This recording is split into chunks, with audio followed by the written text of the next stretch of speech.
हरियाणा के इलेक्शन में 2 दिन बचे हुए हैं, फिर भी अमित शाह और मोदी महाराष्ट्र में आए हुए हैं और दूसरा राम रहीम को पे आउट पे वहाँ पे जेल से बाहर निकाला हुआ इलेक्शन के प्रचार के लिए। किस तरीके से देखते हो? देखिए, राम रहीम को अभी तक 8 बार पैरोल पर छोड़ा है। ये नियम और कानून से बहुत विपरीत है। एक बलात्कारी, एक मर्डरर कितने बार आ सकता है पैरोल पे, वो भी चुनाव में, पंजाब का चुनाव हो या और किसी कहाँ चुनाव हो।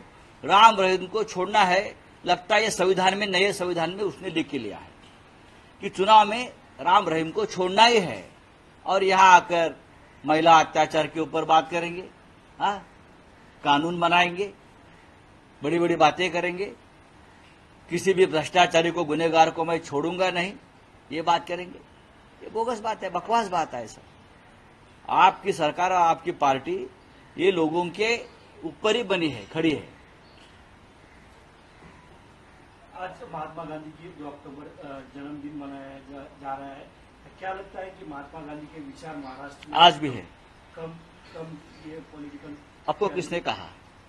देखिए, गांधी जी के विचारों के साथ कुछ मतभेद हो सकते हैं, जरूर हुए हैं, हो सकते हैं, लेकिन गांधी न होते तो देश स्वतंत्र भी नहीं होता। पूरे देश को जमाने में एक करना, लड़ने के लिए प्रेरणा देना, बहुत से क्रांतिकारक थे, सबका योगदान है, लेकिन गांधी जी ने देश को अखंड रखा। उस वक्त स्वतंत्रता संग्राम से पहले एक विचार दिया। इतने बड़े ब्रिटिश साम्राज्य के साथ एक नंगा फकीर लड़ता रहा और आज भी ये देश गांधी के नाम से ही विदेश में जाना जाता है और नरेंद्र मोदी को विदेश में जाकर गांधी जी के सामने झुकना पड़ता है। केवल जी, ये बताएंगे, आज राम रहीम की जो पैरोल मिल रही है उसके खिलाफ कांग्रेस ने एक एप्लीकेशन लिखी है चुनाव में, तो क्या है उसको? क्या देखिए, हमारे लीगल सेल ने जो लेटर लिखी थी उसमें ये कहा गया कि कहीं ना कहीं जिस तरह से राम रहीम को जो पैरोल देने की बात है उसमें उसकी डेट एंड टाइम का जो है वो मामला है, क्योंकि इलेक्शन से साथ साथ जो उसको पैरोल देने की बात करी गई है वो कहीं ना कहीं वोटर को इन्फ्लुएंस करने की जो बात है इसके बारे में कहा गया है। तो इलेक्शन कमीशन ने उसके ऊपर संज्ञान भी शायद लिया है।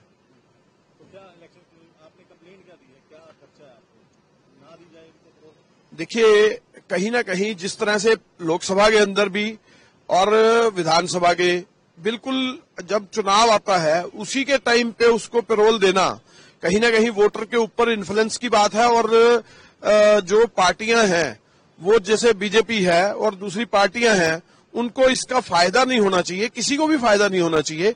तो ये चीज जो है इसको मद्देनजर रखते हुए ये लेटर लिखी गई है। और कहीं ना कहीं पिछली बार जो एक चुनाव हुआ था जिसके बीच में